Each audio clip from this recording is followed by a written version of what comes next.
This is chapter number 7, Weavers, Iron Smelters and Factory Owners. We are going to take all type of questions, multiple choice questions, the fill in the blanks, the tick or right and wrong, and match the following.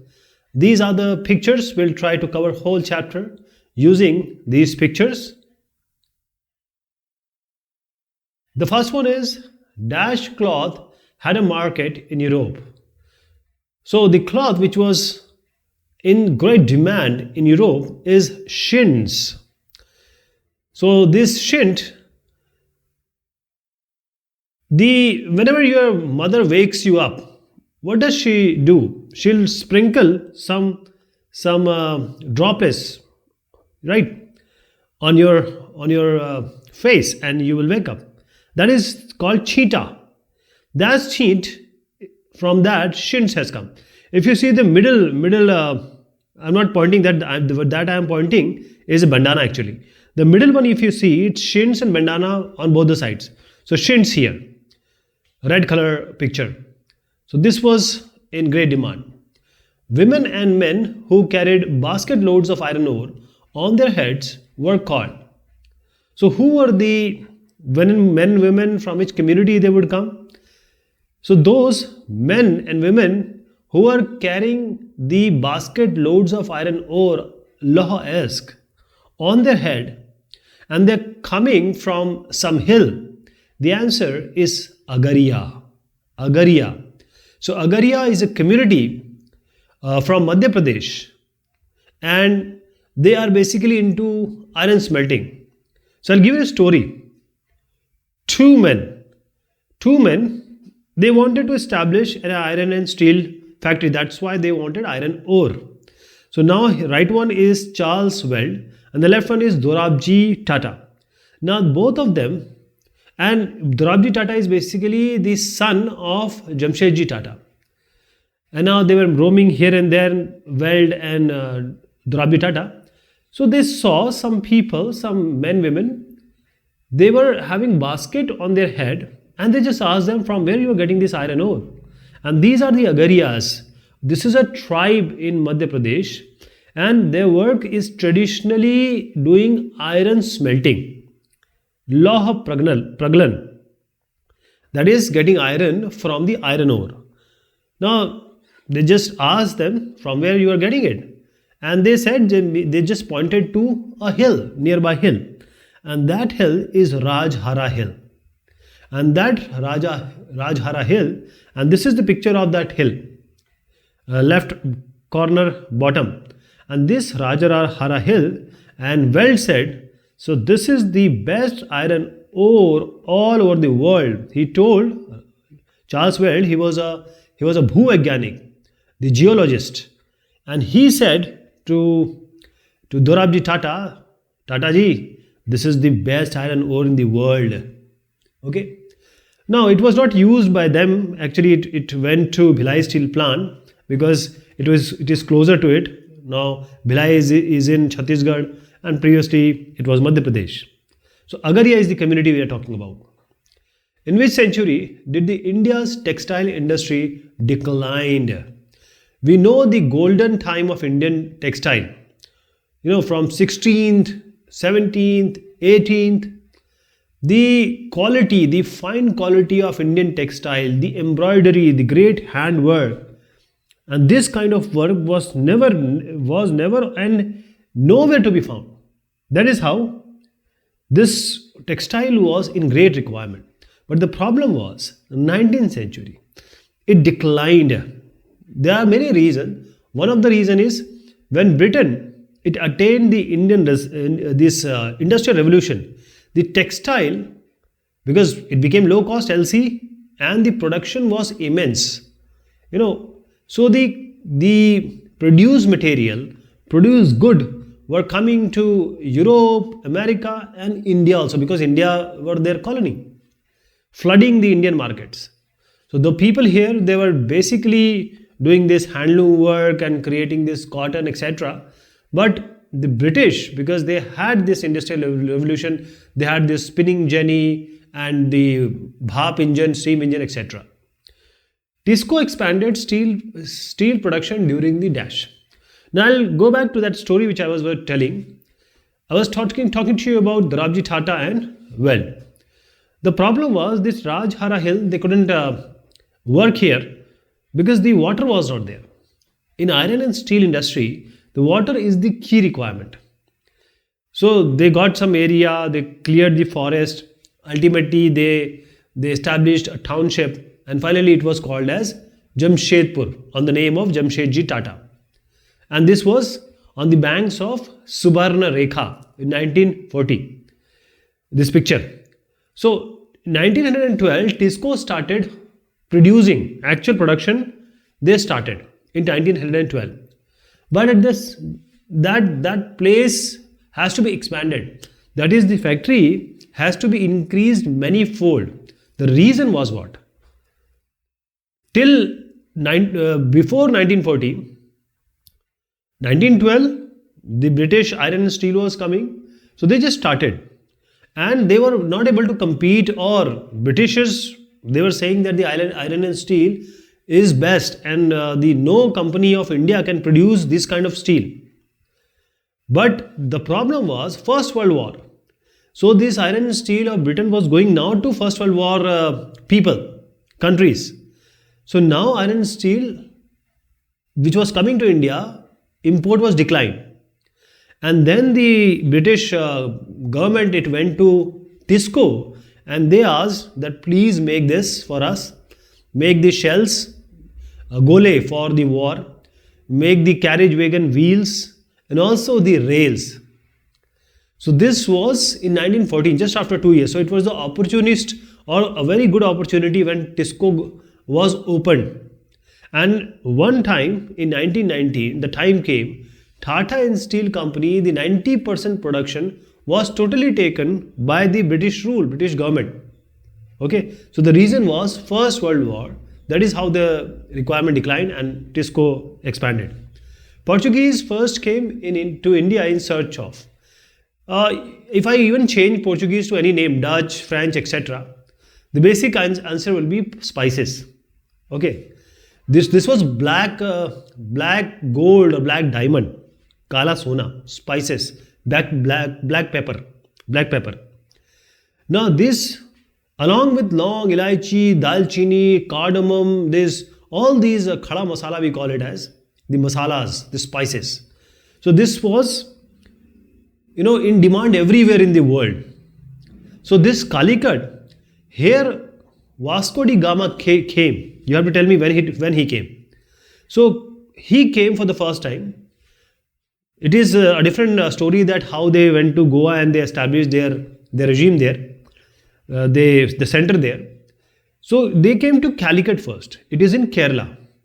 So when they came, they saw spices, and along with this, they saw fine quality of cloth, and that cloth was taken by them along with spices. But they first came for spices. Any one of them came for spices. What things did Portuguese take back to Europe? Now the answer I have already given. When they came for spices, but when they came here, they saw what kind of quality is this? It's so good, the fine quality cloth. We haven't seen it anywhere. So when they saw this plain white and checks and stripes, chintz and silk and whatever is there, they said, and they felt so amazed. And that is how it was called as calico, because they first landed in Calicut. So this is how there are different varieties of calico, and this was given the general name of all the cotton textile which were coming to Europe, calico. So I'll just show you the picture of this drill calico, classic calico fiber, and fire retardant calico, wide width calico. So these are different varieties of calico, or you can say cotton cloth, which was available, and they were very happy to get it, and they took it back along with them, along with their spices. Right? Now the next question is, Tipu Sultan sword was made of. So this is a very big name, and he was the ruler of Mysore, and his father name was Hyder Ali. He was also a very big ruler, and they fought with the Angrez, the Britishers, 4 times. 4 times the British has to fight till the time they can defeat and kill Tipu Sultan. Now I'll show you the picture of Tipu Sultan, and the sword was made up of wood steel. So he is a very big name. Let just see him, Tipu Sultan. And this Tipu Sultan, not only his, but all the material which were made by mainly in southern India. So this nice woods you see here, it was iron along with the charcoal, that is the carbon content. So this was called as wood steel. So woods was so strong because it had the content of carbon that made it even stronger, the iron, because you know the diamond is also carbon. It's one of the isotope of carbon. The world most strongest material is diamond. So if somebody has put on some armor, the Tipu Sultan sword will go inside. That was the power, that was the strength of the wood steel sword. So Urukku, Ukku, these were different names in different languages. Finally, it was anglicized as woods. Which of the following was not the name of Indian textile? So the name, we just talked about shints, calico also I said. I'll just show you the names first. See, these are the names. Shints from Cheetah, Kosa, bandana from bandhna, sari bandhna or lungi bandhna, or Patna, Calcutta, Odisha, Charpur. And these are the name of the places from where the textile is coming. Okay, so this is the Agaria community I was telling you about, iron smelters. Okay, so Agaria is basically not the textile. They were basically the Janjati. Michael Faraday spent 4 years in studying.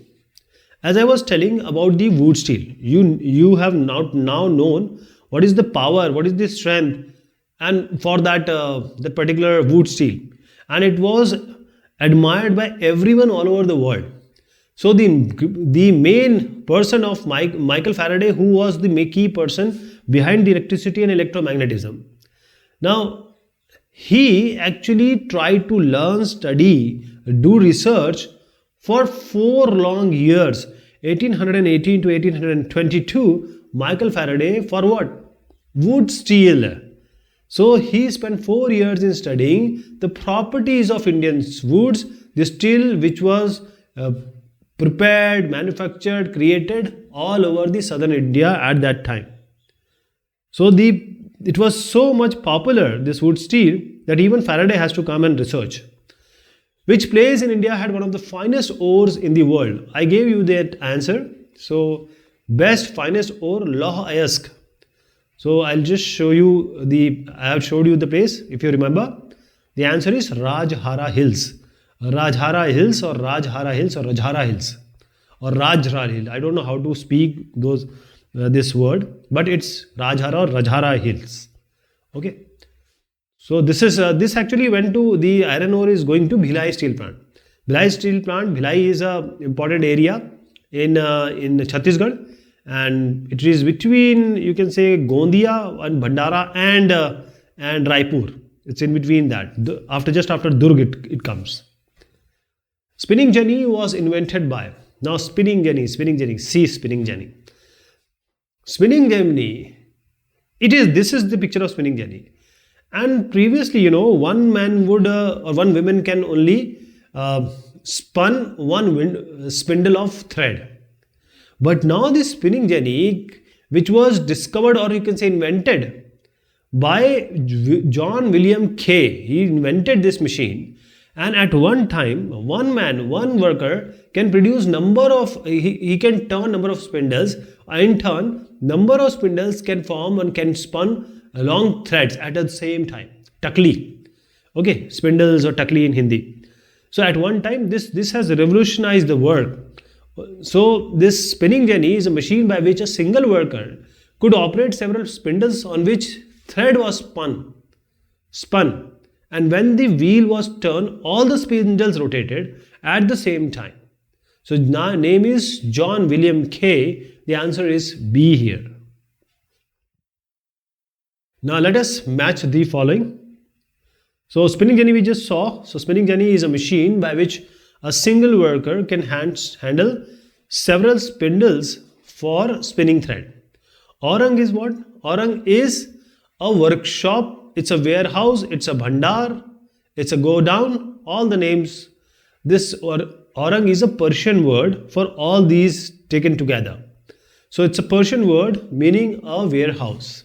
Godam, Godam. Farsi shabd, Farsi. Smelting is what? Smelting is the process. You take a stone or a chattan and block, and then it is heated. So every element has a melting point.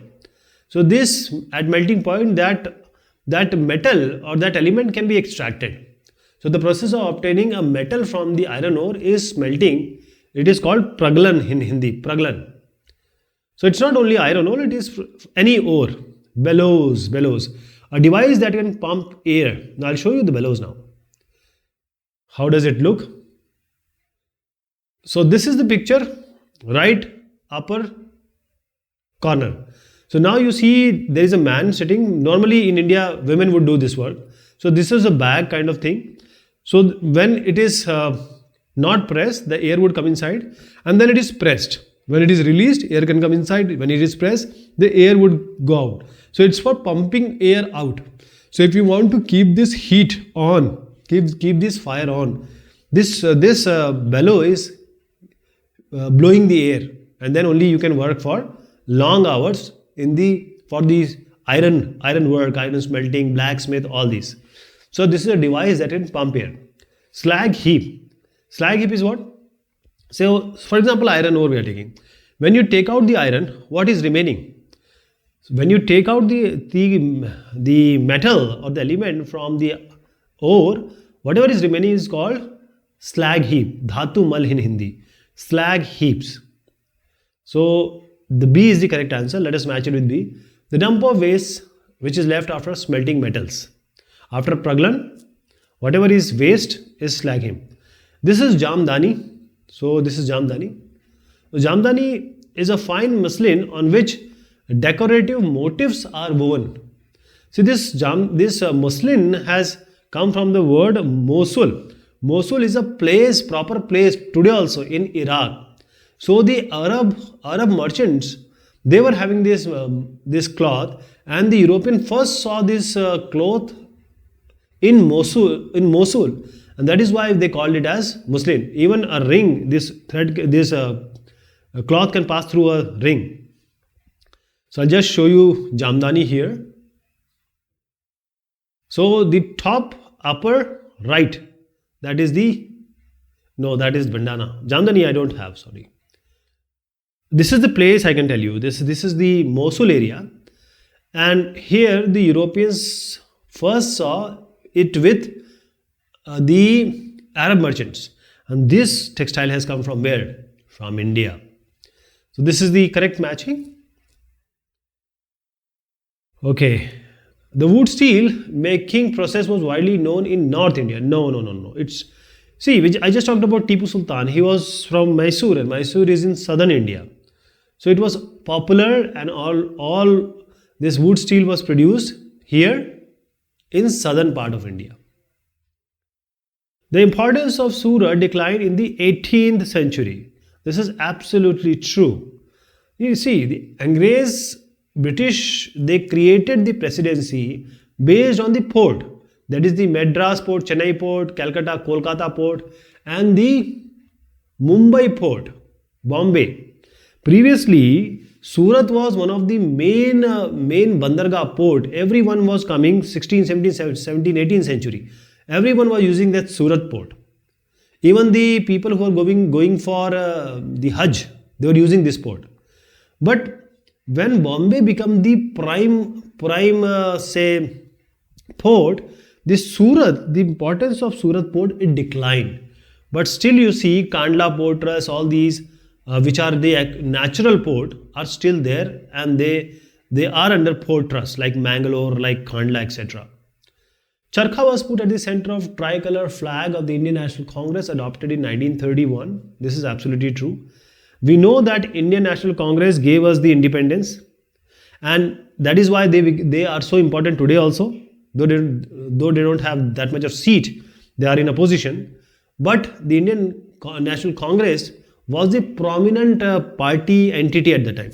So if you see, this is the flag of Indian National Congress, and in the center, the textile industry became so important. The center place was given to the charkha, and charkha was the landmark. Charkha was the device or instrument from which the thread is produced from the raw content.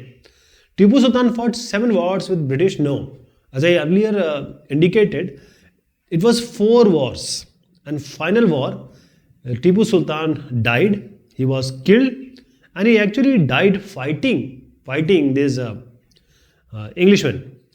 Tipu Sultan ruled Mysore till 1812. Now this is false. I want you to answer this if it at all possible. During British rule, sugar industry was focused. No, we talked about 2 industry mainly. Sugar industry was not there. The textile industry and the iron and steel industry, this we talked about. Basically, it's a textile industry. Fill in the blanks. In the mid-19th century, patola was highly valued in 1850. We are talking about Indonesia. So patola, the right top corner. This is patola, right? So this is the patola we are talking about, and this kind of patola you have seen heard a song, proper patola. Nakhra is swag. So this word is so important. It's even used so many places. So this is the patola, right I'm showing you. And this was highly valued in Indonesia. Even the culture, the Sanskriti, the tradition of Indonesia has this patola weaving in it. It has become the culture of, the weaving of patola has become the culture in Indonesia, right? So this is the patola, okay, and this is the floral design, and as I told you earlier that the sheet. So this is sheet. Right one is bandana. The upper one is this one, sheets, and the right one also, the red one which you see with 2 circles. This is also bandana. Dash became the biggest steel industry within the British rule. TISCO, Tata Iron and Steel Company, TISCO. The first cotton mill in India was set up in, so it won 1854.